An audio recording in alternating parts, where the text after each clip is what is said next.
Do you want to play a game? What's poppin', y'all? Welcome back. It's Jigsaw here, and I ain't tweaking. Today, we're gonna be taking a look at Saw 4. Because if you don't watch Saw, then your mom's a whore. That's right, Jigsaw here.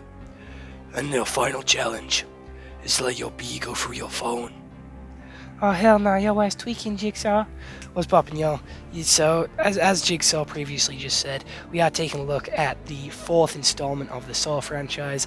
Like I said, this Halloween, this October, this spooky month, we're going to be going through all the Saw movies. The past 3 days we took a look at Saw 1, 2, 3, now we're taking a look at 4. Tomorrow we'll be taking a look at 5, and we'll be continuing this trend until we have watched all the Saw movies. But, you know what? This one came out in 2007. That's when my brother was born. I think. No, that's a lie. It's a lie.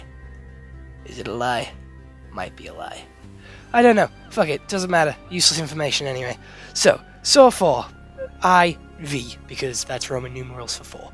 It came out in 2007, is a horror mystery and has 1 hour and 43-minute runtime, has a 5.9 out of 10 on IMDb and 80% Rotten Tomatoes, and a 4.6 out of 5 on Amazon. You can watch this on Amazon, YouTube, Google Play, or Sky Store. While FBI agent Sturm and Perez are still engulfed in the grisly Jigsaw case, SWAT Commander Rig is roped into the last pawn for yet another lethal game of the music Jigsaw.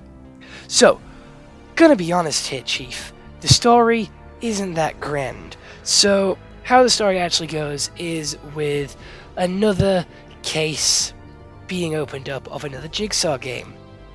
Damn, would you look at that. They find the girl that had her chest ripped open in number 3, and then the police officer Rig goes in a little bit of a depression, goes in a little bit of a state because he's lost his best friends, he's lost his colleagues in this freak Jigsaw accident, so he decides to go home to his wife, and his wife leaves, and then Jigsaw breaks into his house, and he wakes up, and he's now following this wild goose chase. He then frees this girl from a horrendous trap, which was pulling her hair and ripping her scalp off, and she was a criminal, and she was not brought to justice. So that's what Jigsaw's trying to teach Rig. Justice comes from Jigsaw, not the justice system, because the justice system is flawed and lets criminals get off the hook all the time. So Rig then sets her free because he feels bad for her. However, in setting her free, her task then begins of her having to kill him. So he has to fight her and ends up killing her instead.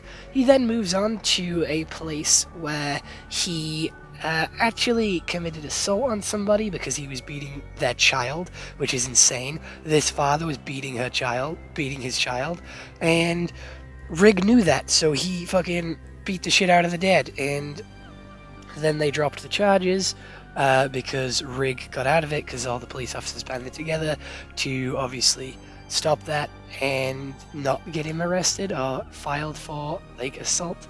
And then he basically saves the wife because the guy was already dead because he was impaled by so many different spikes.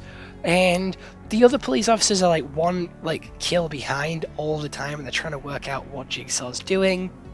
And it turns out that Jigsaw was trying to recruit Rig, and then they were like, no, we're the main targets for it. And they just couldn't make up their mind what they were in this stupid game.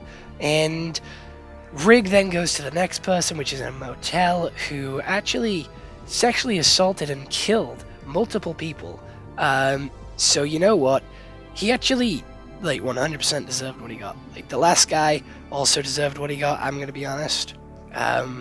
Because the shit that they were doing, beating their child and sexually assaulting and murdering them, is fucking disgusting. So you know what? I had no sympathy for these characters when they were in this situation. Normally, most of Jigsaw's victims are people who do self-harm or people who do drugs, and that's not really a crime or really that's nothing worth punishing in my eyes. That's not worth punishing at all. The fact that you're punishing someone for doing that is strange to me. because like they're already punishing themselves, so why are you adding more onto that? It doesn't make sense to me. But these two 100% deserved what they got. Like, the guy had to gouge out his own eyes, otherwise he would have his limbs would get ripped off, and his limbs did get ripped off. Fucking deserved. Vile human being. And Rig didn't do anything to help him. Rig just made him go in the trap and then left, because fuck that guy. Then Rig went on to the last place, which was in his house, and that's when the police officer who was actually tracking him shows up, and turns out he was working for Jigsaw this entire time, and that was the plot twist.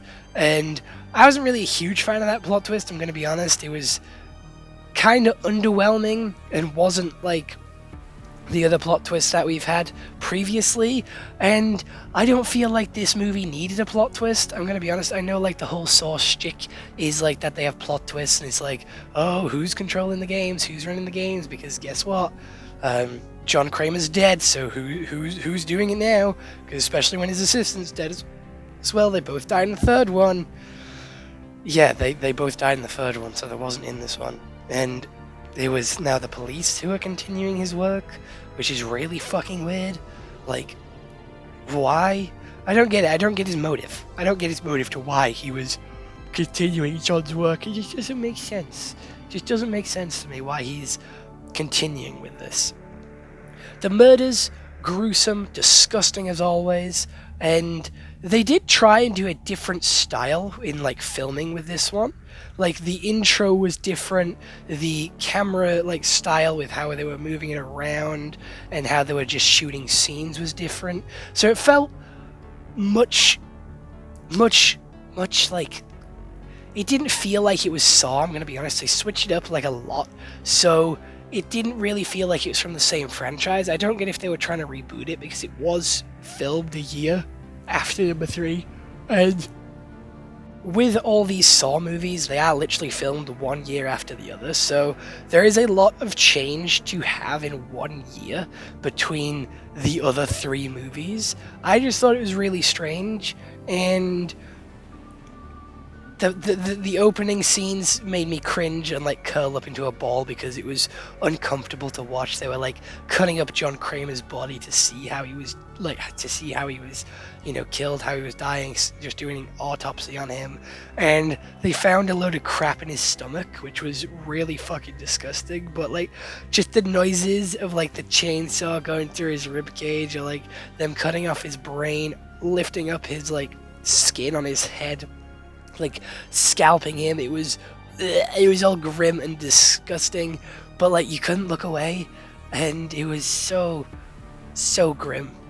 There was no real tension built up in this one like there was in others, because again, I didn't really care for the characters in the like traps. There was no real connection to them. There was no real sort of, oh, they haven't done anything wrong, so there's no rooting for them. It's like, oh my god, I'm so sorry, I'm just so tired, I'm just so many yawns. But like, there's just no like desire for me to want them to win. Like, I wanted them to lose, if anything, because like they were all horrible people. These ones were genuinely disgusting and deserved to get what was coming to them, like genuinely. So I didn't have any like, oh no, I hope they win, I hope they get out of it, they don't deserve this type thing, or like they aren't doing, like, it's not like a crime what they're doing. Like, you know what I'm trying to say? Normally, like John Kramer's like, oh, you just don't value your life, and I'm gonna try and teach you to value it by putting you in this situation, show you that you actually care for how you are, and not just because he's like, oh, are you like cutting yourself for attention, or are you actually wanting to die? Because I'm giving you that option now and like putting you in a situation where you're going to die. So do you have that resolve to live, or are you just going to let it happen type thing? That's normally what he does, but this one felt so different that it was like people that I didn't really want to survive, or that I couldn't really connect with, because, they're fucking vile and disgusting. So yeah, I don't really have much else to say about this one. I do agree with Rotten Tomatoes. It is like a pretty bad score. But that's what I don't get. All the Saw movies go downhill so fucking quickly on Rotten Tomatoes. Like, every movie has a lower score than the last one. So I don't get how they managed to keep the funding and keep the audience retention to keep this franchise alive. I don't get how they're able to keep pumping these movies out when each one is worse than the last. Each one gets shitter and shitter and shitter. So how are they able to keep throwing these at the wall and getting people to come and watch them and getting people to, like, you know, stay invested in the storyline? They've already killed off John Kramer and his sidekick in the first 3 movies. So it's like, dog, who else are we gonna be, like, invested in or sort of care about? Like, there's no one really here. Like, they've killed off all the core police officers. There is no one here that matters at all. No one fucking matters, and you have no connection to anybody. They try and introduce a couple of new police officers and FBI agents, but they're just so, like, flat. They have no personality. They're literally just like standard FBI agents who have like sticks up their asses, who are like so focused on their job. And of course they are. They're dealing with a mass fucking murderer who's dead, but his crimes are still being continued. It's fucking insane. So I get why they're like that, but it just doesn't give you any personality or any connection to them, or like a sort of similar ground to them, so you can sort of, I don't know, feel how they're feeling, I guess. I don't know. It's stupid. I don't like this one. It's the worst one that I've seen so far. Gonna give it a solid like 3 out of 10. Let me know what you guys think down in the comments below, and I'll see you all in the next one. Hope you all have an excellent day, and goodbye. Stay home and stay safe.